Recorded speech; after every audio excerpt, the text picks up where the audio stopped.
The number one fear holding principals back. How to conquer it. Hey, I'm Barbara Polk. I am here to walk you through our presentation today here on Principals on the Come Up, where we transform schools into hallelujah success stories. Hey, we're here again. We're here to talk to our new principals, our returning principals, as we get this school year on the road. You know, as you are returning principals, there's something that goes on inside our heads that people just don't realize. We have that smile on our face and everything is just fine. We go into our office and we have our silent moments, but we don't speak this doubt that we have about the things that we have implemented or the things that we want to implement. You are expressing questions like, am I really capable of bringing this school to where it needs to be? You know you were chosen to turn that school around because you've had successes. But I don't care. In that particular moment, you're thinking, can I really do this? Or you're thinking that, will the teachers and the staff, will they buy into my vision? Will they buy into this crazy vision that I want 100% of my second graders reading at third grade level by the end of the school year? Is she crazy or what? Are they you're gonna have some doubt about that. That's what needs to happen. But you're gonna have some doubt about that. And one other question that is always on your mind. What if all these efforts that I put into turning this school around, it just doesn't happen quickly enough? So these are the questions that we're going to talk about today. So the questions that are in your head may not be questions that you have read in your research. It may not be questions that you have even talked about when you were getting your master's degree or your doctorate degree, or you were answering questions on your state certification exam. But these are things that are real, the things that actually happen in your head. So let me tell you about my experience about things happening in my head. When I graduated from high school and I went to college, I always wanted to be a teacher at my high school. Well, guess what? I got the opportunity to be the teacher at my high school, and I was ecstatic. So I worked a year, and I had all of my former teachers who I was afraid to call by their first name, because all through high school, I had always referred to them, as Mr. or Mrs. And now here I am sitting in a committee meeting with them, and I hear everybody call by their first name. I said, oh, no. I can't call Miss Mitchell by her first name. No. And my principal called me in, and he told me that he wanted to send me to a training because the state assessment was about to change, and he wanted me to go to that particular training. But little did I know, he wanted me to present all of that information to the teachers at the school during the back to school professional development. So, I was fine with that. I had it all together. I got my deck together. I had all of my presentation, all of my data, all my notes, I was just ready to go. But the night before, just something came over me. That doubt came over me. I'm thinking about, who I'm presenting in front of. Will I make any mistakes? And will they forgive me for making any mistakes?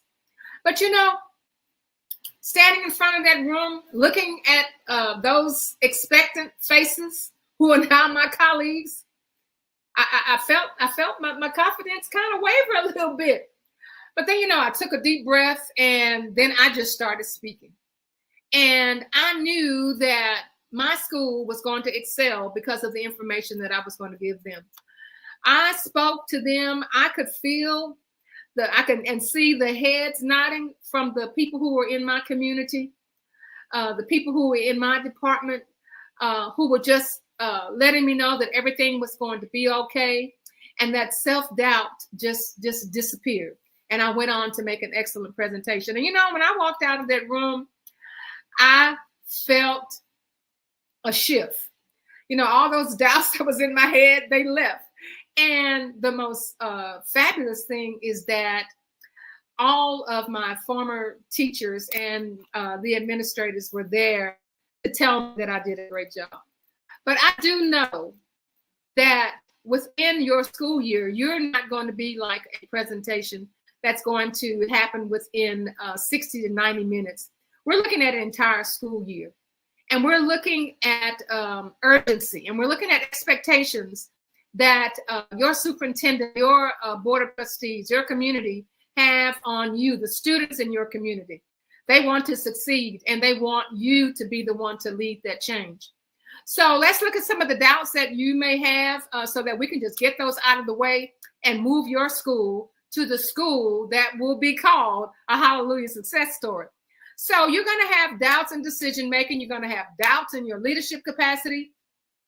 And you're going to have a doubt due to immediate results. Now, you looking at your decision making, when you started out as the principal of that school, you want to make some quick decisions. You wanted to, change your leadership team.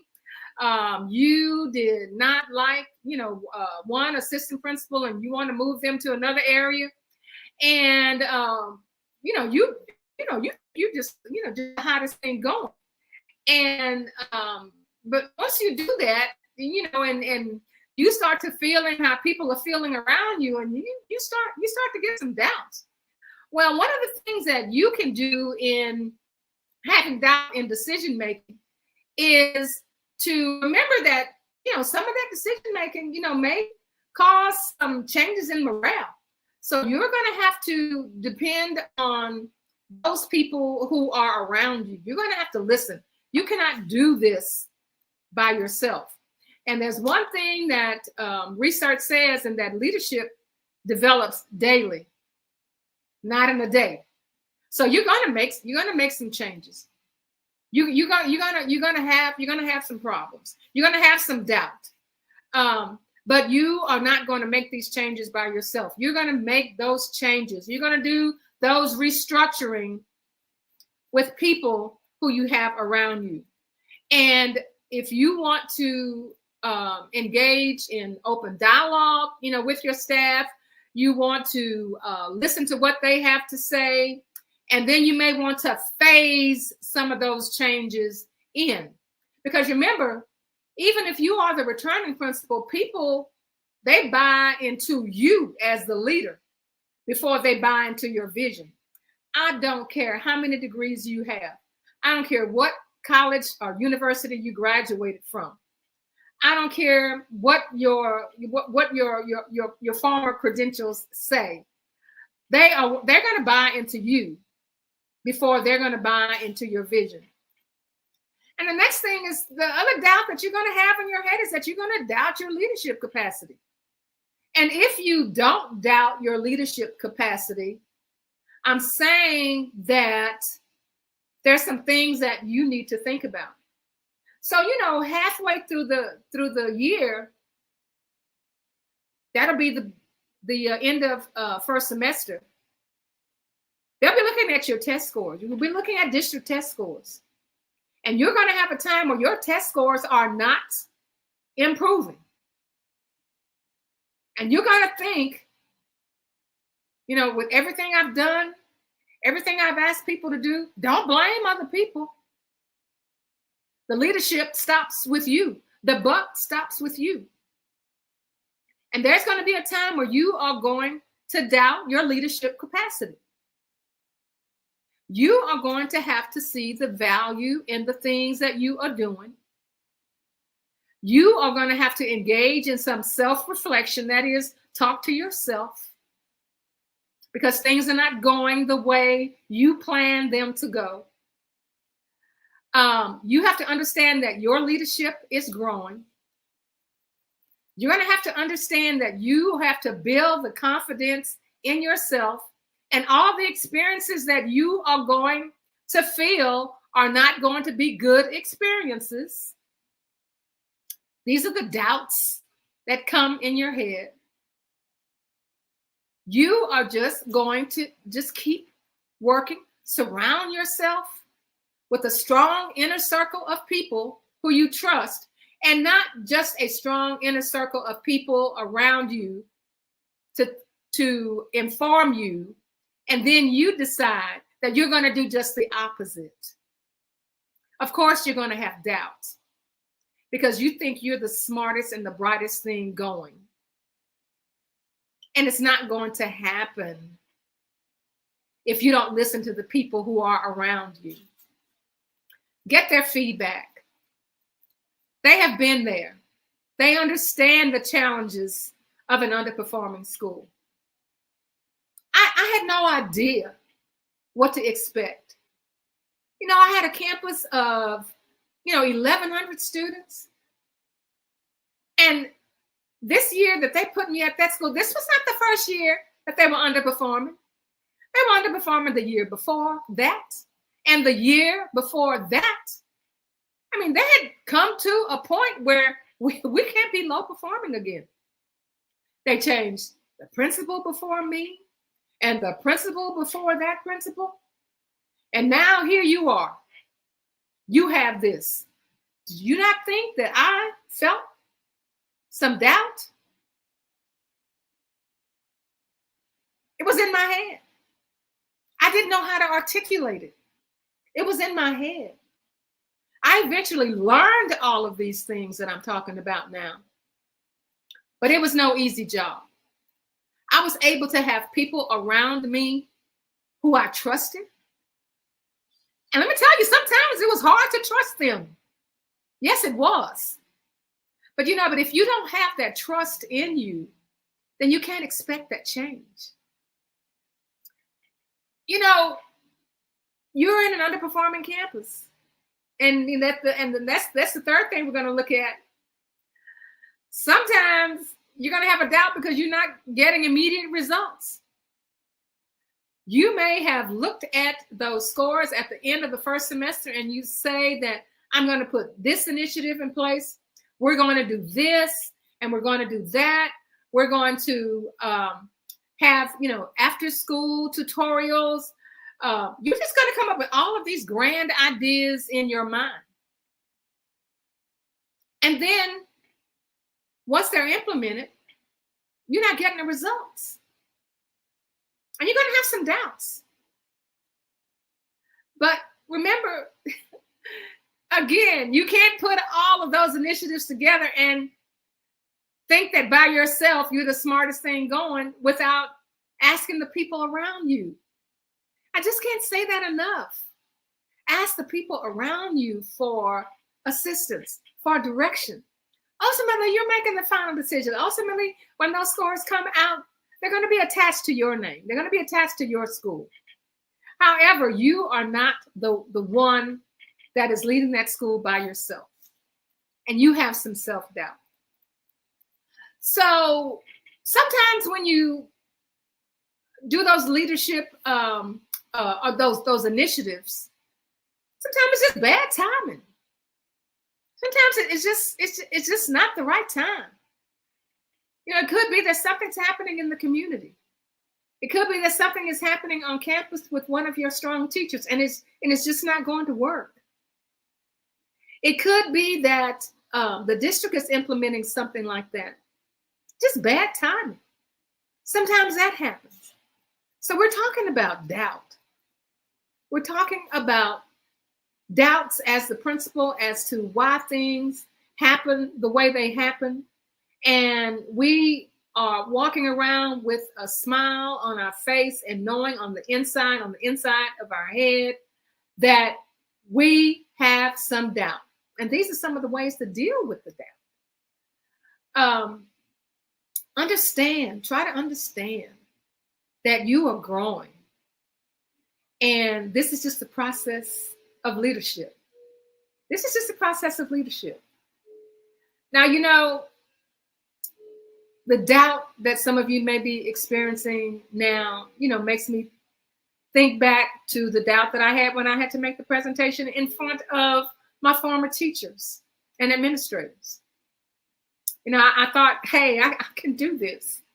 I can just knock this out. And then the closer I got to it, then the doubt came in. But I only realized that that doubt is coming in as a signal to let me know that I need support from others, that I need to open my mouth. I once heard, and some of you may be familiar with, a closed mouth doesn't get fed. Well, you got to get this doubt out of your head. You have to articulate what you're feeling. You have to confide in the people who are around you that you trust. And then do what you all come up with as a collaboration. And that's how it's done.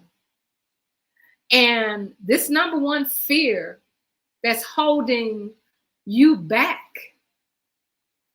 this is how you conquer it, with these things that we just talked about. And are you going to have some more doubts? Absolutely. Absolutely. But now, do you know how to attack at least these particular doubts that you may have?